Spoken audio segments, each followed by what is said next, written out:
आज के एपिसोड की शुरुआत में मारुति सभी से कहता है, तेरे पास समय बहुत कम बचा है। तुम अपनी पूरी जान लगा दो वरना रिद्धि की जान चली जाएगी। सभी घबरा जाती है और कहती है कि आप रिद्धि से मेरी बात करा दीजिए, लेकिन मारुति फोन काट देता है। सभी पीछे मुड़ती है, तभी वह अनिकेत को देखती है और घबरा जाती है। अनिकेत सभी से पूछता है कि आप रिद्धि के बारे में किससे बात कर रही थी। सभी कहती है कि उसकी यूनिवर्सिटी के कैंटीन से बात हो रही थी। रिद्धि का फोन खो गया है, इसलिए बात कर रही थी ताकि उसे कोई प्रॉब्लम न हो। अनिकेत कहता है, आप सबका बहुत ख्याल रखती हो। वह कियान की दवाई सभी को देता है और कहता है वह सही को स्कूल ड्रॉप कर देगा। अनिकेत के जाने के बाद सभी रिद्धि के लिए परेशान हो जाती है और सोचती है कि समय बहुत कम बचा है। अब मैं नेकलेस कैसे ढूंढूं? दूसरी तरफ श्रीचंद अपने बेटे को लेने के लिए एयरपोर्ट जा रहा होता है। मारुति को गाड़ी ध्यान से चलाने के लिए कहता है। श्रीचंद के पूछने पर मारुति बताता है कि सभी के पास अब बहुत कम समय बचा है। मुझे नहीं लगता है कि सभी नेकलेस लेकर आ जाएगी। श्रीचंद कहता है, सभी रिद्धि से बहुत प्यार करती है, उसे बचाने के लिए वह जमीन आसमान एक कर देगी, लेकिन वह हार जरूर लेकर आएगी। अपनों के लिए इंसान कुछ भी कर सकता है। मारुति भी इस बात से सहमत होता है। तभी एक ऑटो वाला उसकी गाड़ी के पास से गुजरता है। श्रीचंद गाड़ी रुकवाता है और गाड़ी पर स्क्रैच देखता है। वह मारुति पर गुस्सा करता है और बताता है कि यह कार मैं अपने बेटे को गिफ्ट करने वाला हूँ। मारुति कहता है, बिंदास गिफ्ट कर दो, चिराग को नहीं पता चलेगा। तभी श्रीचंद मारुति को थप्पड़ मार देता है। श्रीचंद गुस्से में कहता है, अपनी औकात में रहकर बोल। मैं तेरा बॉस हूँ तो मेरा बेटा को तू सर कहकर बुलाएगा। बाकी लोगों की तरह तू भी मेरा नौकर है, यह मत भूलना। इसके बाद हमें पता चलता है कि मारुति श्रीचंद का नाजायज बेटा है। मारुति बचपन की बात याद करता है जब उसकी माँ श्रीचंद से कहती है कि मारुति सवाल करता है उसके पिता कौन है। श्रीचंद कहता है, उसे कह दो कि वह किसी की गलती का नतीजा है। श्रीचंद मारुति की माँ पर गुस्सा करता है, उसे धमकाता है वह मारुति को और उसका बेटा ना कहे। वह मारुति को कचरा कहता है। श्रीचंद उसे धक्का देता है। मारुति की माँ गिड़गिड़ाते हुए कहती है कि सब मारुति को नाजायज कहेंगे, उसे ऐसी जिंदगी मत दीजिए। लेकिन श्रीचंद कहता है, मैं तुझे और उसे दोनों मार देता हूँ। मारुति यह सब देख रहा होता है। वर्तमान में मारुति बचपन की इस बात को याद करते हुए सोचता है कि अपनों के लिए इंसान कुछ भी कर सकता है। दूसरी तरफ नील नितिन से मिलने के लिए पुलिस स्टेशन आता है। इधर भक्ति सभी से बात कर रही होती है और कहती है कि आप इतनी परेशान क्यों लग रही है। सभी कहती है कि ऐसी कोई बात नहीं है, तुम मुझे इस केस से जुड़ी हर बात बताते रहना। भक्ति कहती है, कोई भी परेशानी है तो आप मुझे बताइए, शायद मैं आपकी मदद कर पाऊं। सभी को गुंडे की धमकी याद आती है। तभी नील भक्ति के पास आकर कहता है, क्या आप सभी से बात कर रही हैं? सभी पूछती है, क्या डॉक्टर नील तुम्हारे पास है? नील भक्ति से कहता है, आप डिपार्टमेंट से चोरी छिपे सभी की मदद कर रही हैं। कानून की रक्षक ही कानून तोड़ेंगे तो कैसे चलेगा। अब मैं आपकी सभी मैडम एक समान हो गए हैं, इन्हें समझाइए कि यह मेरे ऑफर को स्वीकार कर ले। तभी सभी कहती है, मैं मुफ्त की चीजें और फ्री की सलाह नहीं लेती, आप अपना काम कीजिए, पुलिस से दुश्मनी महंगी पड़ सकती है। नील सोचता है सभी को सच बता दे, लेकिन फिर वह उसे नजरअंदाज करके चला जाता है।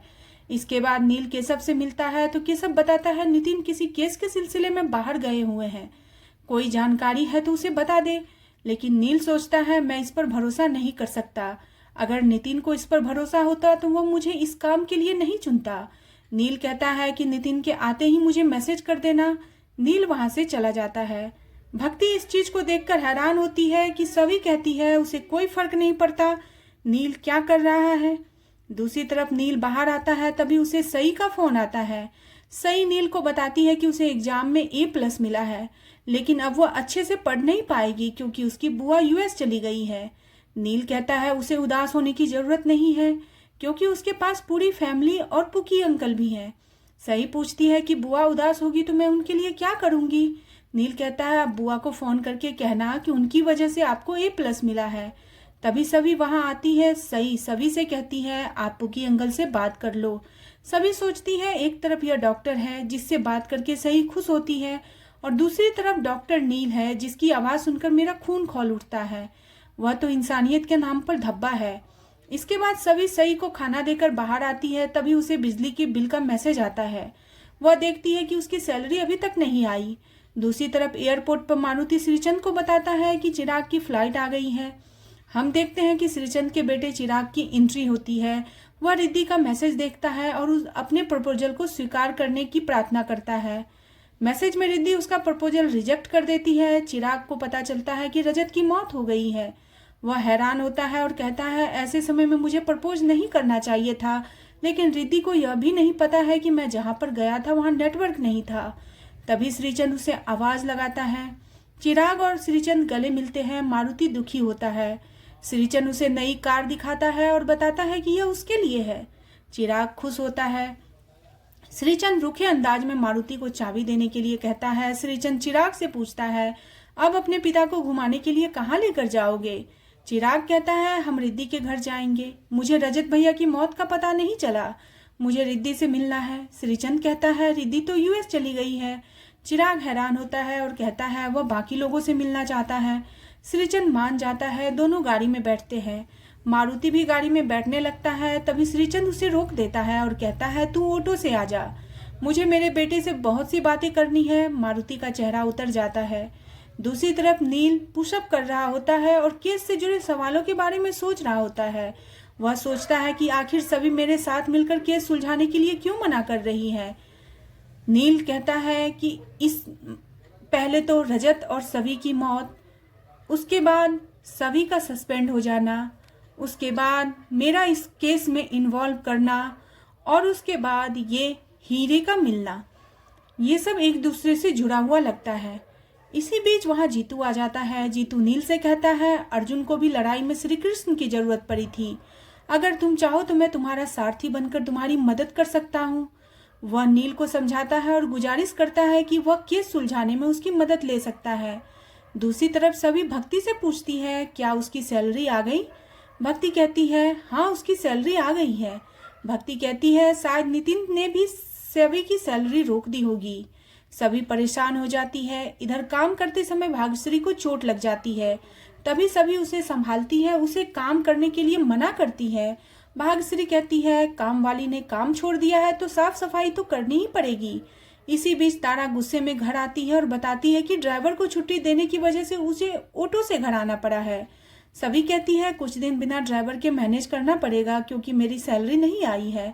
तारा सभी पर गुस्सा हो जाती है और कहती है कि सभी को अपने पैसे का धोस दिखा रही हो।